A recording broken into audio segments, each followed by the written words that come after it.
ধরলা নদী, যে নদী বারবার কেড়ে নিয়েছে তার ঘর, তার স্মৃতি, তার স্বপ্ন, তবুও হার মানেননি তিনি।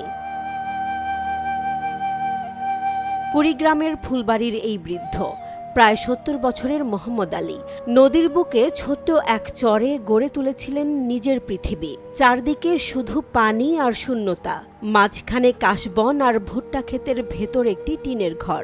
সেখানেই তার জীবন, সেখানেই তার লড়াই। বিয়ে হওয়া বয়সে এই বাড়ি ভাই আমার 10টা বাড়ি হয়ে গেছে। নেই বিদ্যুৎ, নেই কোনো আধুনিক সুযোগ সুবিধা। নৌকাই তার একমাত্র ভরসা। প্রতিদিন নদী পাড়ি দিয়ে বেঁচে থাকার যুদ্ধ চালিয়ে যান তিনি। স্ত্রী দুলালী বেগমকে সঙ্গে নিয়ে গরু, ছাগল, হাঁস মুরগি পালন আর বালুচরে ভুট্টা, বাদাম চাষ, এই হচ্ছে তাদের জীবনযুদ্ধের গল্প। আরে কি মকা বাড়ির 5-6 বার ভাঙছি আমরা।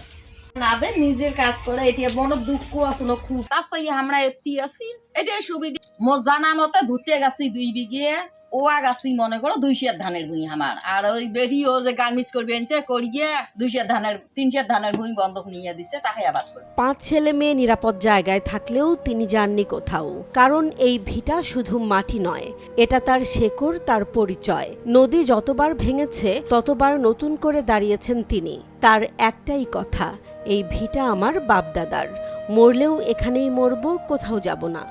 ওড়িয়ে ফির আসলো এই সব থেকে আসিয়ে মকা আর কি এটাই কোনায় আসি বসবাস করি খাই। বাচ্চা 5 জন আছে। হ্যাঁ, ওরে বেড়া 3টে ওই পারে থাকা, বেড়ি 2টে দিয়ে দিছি। ধরলার ভাঙন শুধু জমি কেড়ে নেয় না, কেড়ে নেয় মানুষের স্বপ্ন, স্মৃতি আর শেকড়।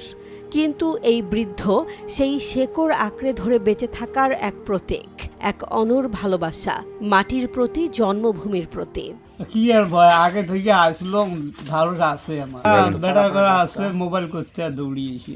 জেসমিন জাহান, নিউজ ডেস্ক, জনবাণী।